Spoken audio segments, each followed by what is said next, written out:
Setiap pagi Evelyn berangkat ke sekolah dengan mata yang berat. Seusai sekolah, bukan waktu untuk istirahat yang ia dapatkan, melainkan rangkaian les tambahan, les matematika, les bahasa, les dasar ekonomi bisnis, bahkan kursus public speaking. Semuanya dipilihkan oleh sang ibu dengan alasan agar Evelyn memiliki masa depan yang lebih baik dan lebih terjamin. "Aku lelah sekali, Ma," bisik Evelyn suatu sore. Tubuhnya terkulai lemah begitu mobil berhenti di depan rumah. "Ini semua demi kebaikanmu, Evelyn. Kau hanya perlu beradaptasi. Nanti juga terbiasa," jawab Rosalina datar, tanpa menoleh dari layar tabletnya yang penuh dengan jadwal dan catatan. Namun tubuh Evelyn menolak semua itu. Suatu malam, saat ia baru saja selesai mengikuti kursus public speaking, kepalanya terasa begitu berat. Pandangannya kabur, keringat dingin mengucur di pelipisnya, dan sebelum sempat memanggil ibunya, tubuhnya roboh di lantai kamar. Suster pribadi keluarga yang dipanggil segera memeriksa. "Nona terlalu lelah. Ia butuh istirahat, Nyonya," ujar sang suster cemas. Rosalina menghela napas, menatap putrinya yang terbaring pucat. "Bukan karena lelah. Ia hanya belum terbiasa. Evelyn, anakku kuat. Ia pasti bisa melalui ini." Kalimat itu, yang seharusnya bisa menjadi penguat, justru menusuk hati Evelyn yang masih setengah sadar. Ia merasa seolah-olah perasaannya tidak pernah dianggap. Keinginannya untuk menjalani hidup sesuai mimpinya seperti hilang, terkubur di balik ambisi ibunya. Malam itu, sebelum tertidur, Evelyn berbisik lirih sambil menatap langit-langit kamar. "Ayah, aku rindu. Aku ingin jadi seniman, seperti yang ayah katakan, tapi kenapa sekarang rasanya semua pintu ke sana ditutup rapat? Ayah, apa aku masih boleh bermimpi?" Waktu terus berjalan, dan luka kepergian ayah Evelyn tak kunjung sembuh. Ditambah lagi tekanan dari ibunya yang semakin menjadi. Namun saat keadaan masih belum membaik Rosalina, ibunya memutuskan untuk menikah lagi dengan seorang pria bernama Niko Wijaya. Cinta pertamanya saat remaja, yang katanya seorang pengusaha mapan yang dikenal luas di kalangan bisnis. Bagi Evelyn, keputusan itu datang terlalu cepat. Ia belum benar-benar siap menerima kenyataan bahwa ayahnya telah tiada. Kini harus menghadapi seorang ayah baru di rumahnya sendiri. Hari pernikahan itu terasa seperti pesta besar bagi orang lain, tapi bukan bagi Evelyn. Senyum ibunya terlihat begitu lega, seakan menemukan penopang baru. Sedangkan Evelyn berdiri di sudut ruangan, menunduk, mencoba menyembunyikan perih di dadanya. Namun badai sesungguhnya belum dimulai. Dari pernikahan itu, Evelyn tak hanya mendapat ayah tiri, tetapi juga seorang saudari tiri bernama Anya Sophie. Anya begitu berbeda dengan Evelyn. Gadis itu manja, terbiasa mendapatkan apapun yang diinginkan, dan lebih buruk lagi, ia suka bersikap seolah rumah itu adalah miliknya. "Evelyn, kamar ini bagus sekali. Aku mau yang ini," ucap Anya dengan suara lantang saat pertama kali datang ke rumah besar keluarga Marvin. Langsung menunjuk kamar Evelyn. "Itu kamarku," jawab Evelyn pelan, berusaha tetap tenang. Namun Anya hanya mendengus. "Ayah, bilangin dong, masa aku harus tidur di kamar yang lebih kecil itu? Aku nggak bisa tidur kalau nggak nyaman." Niko, dengan wajah datar, menoleh pada Evelyn. "Evelyn, kamu kan anak baik, biar Anya pakai kamarmu.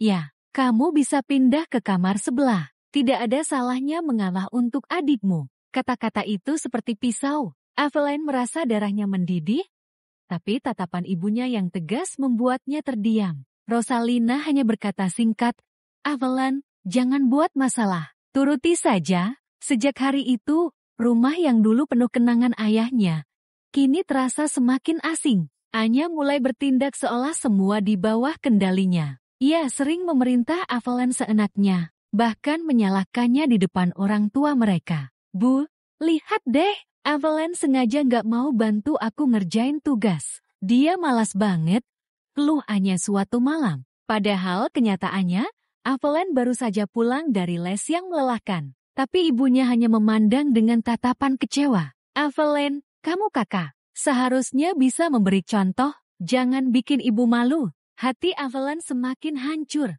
Ia merasa tak ada lagi ruang aman di rumahnya. Kamar, ibunya, Bahkan kasih sayang yang dulu itu semuanya seakan direbut. Malam itu, ia kembali terisak di dalam kamar barunya yang sempit. Ayah, aku sendirian sekarang. Mereka nggak mengerti aku. Apa aku masih bisa mengejar mimpiku di tengah semua ini? Dan itulah awal mula konflik besar dalam hidup Evelyn. Perjuangan seorang gadis yang terjepit di antara ambisi ibunya, sikap dingin ayah tirinya, dan bayang-bayang kejam seorang saudari tiri bernama Anya Sophie. Hari-hari setelah pernikahan, ibunya berubah menjadi neraka bagi Avala. Jika dulu rumah besar itu adalah tempat ia pulang dengan nyaman, kini seolah-olah hanya menjadi penjara yang penuh dengan aturan dan tatapan dingin.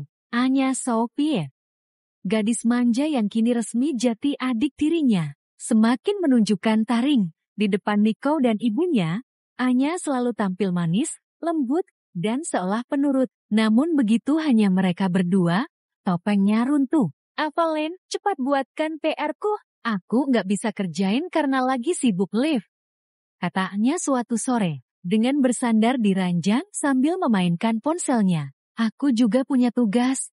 Anya, kamu bisa kan mengerjakannya sendiri? Jawab Evelyn dengan nada menahan sabar. Anya langsung berteriak keras. Cukup untuk membuat Nico yang sedang duduk di ruang tamu mendengar. Papa, Evelyn marahin aku. Anya hanya minta tolong ajarin tugas yang belum Anya pahami. Dia malah marah dan menyuruh Anya mikir sendiri. Langkah kaki Nico terdengar mendekat. Wajahnya serius, mata tajam menatap Evelyn. Evelyn, jangan buat adikmu merasa tidak disayang di rumah ini. Kamu ini kakak, harusnya bisa lebih pengertian. Kalau terus begini, Papa terpaksa bicara sama mamamu. Evelyn tercekat. Lagi-lagi, dirinya yang disalahkan. Tak berhenti di rumah, Anya mulai membawa drama mereka ke sekolah. Karena usia mereka hanya terpaut 3 tahun. Evelyn dan Anya bersekolah di tempat yang sama. Meski berbeda tingkat, kabar bisa cepat menyebar. Anya dengan lisiknya mulai menjelek-jelekkan nama Evelyn.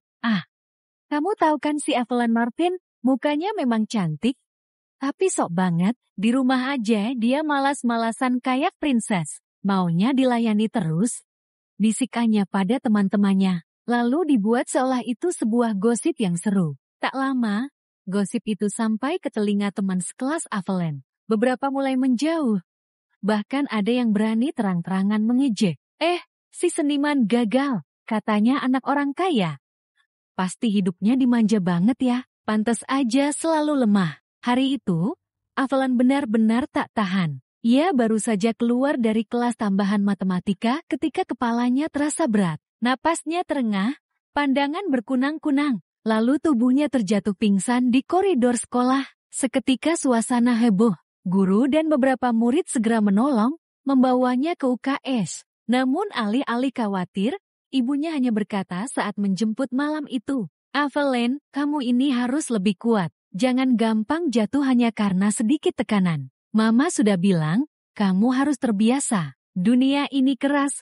Nak, kalau kamu terus lemah begini, bagaimana bisa jalani masa depanmu? Kalimat itu menusuk. Tidak ada pelukan, tidak ada belayan. Yang ada hanya tuntutan. Di dalam mobil, Evelyn menatap keluar jendela. Air matanya menetes tanpa ia sadari. Ia merasa sendirian, tak ada yang memihaknya. Bahkan rumah yang seharusnya menjadi tempat berlindung, kini hanyalah medan perang. Papa, kalau ayah masih ada, mungkin semuanya nggak akan begini. Aku janji, aku akan bertahan. Tapi sampai kapan aku bisa kuat sendiri? Malam itu, untuk pertama kalinya Evelyn menuliskan isi hatinya dalam sebuah buku kecil. Ia menulis tentang mimpinya, tentang rasa sakitnya, dan tentang janji pada ayahnya yang dulu pernah berkata, kejar mimpimu. Nah, jangan pernah biarkan siapapun memadamkan cahayamu. Dan disitulah, sebuah tekad baru mulai tumbuh di hatinya meski masih rapuh. Evelyn merasa tidak bisa terus begini. Ia harus mencari cara untuk menggapai cita-citanya sendiri. Dan sudah bisa dipastikan, ia tidak bisa lagi berharap pada ibunya. Ibunya selalu mendorongnya untuk menekuni dunia bisnis agar nantinya bisa membantunya mengembangkan perusahaan peninggalan ayahnya. Tapi Evelyn merasa itu bukanlah pasionnya. Ia punya impian lain yang harus ia gapai. Impian yang selalu menjadi cerita antara dirinya dan ayahnya saat mereka hanya berdua. Dan ayahnya selalu mendukung impiannya. Ayahnya bangga karena ternyata Aveline mewarisi bakat neneknya yang dulunya adalah seorang selebriti di Jerman. Tapi akankah Aveline berhasil menggapai impiannya itu? Hanya waktu yang bisa menjawabnya.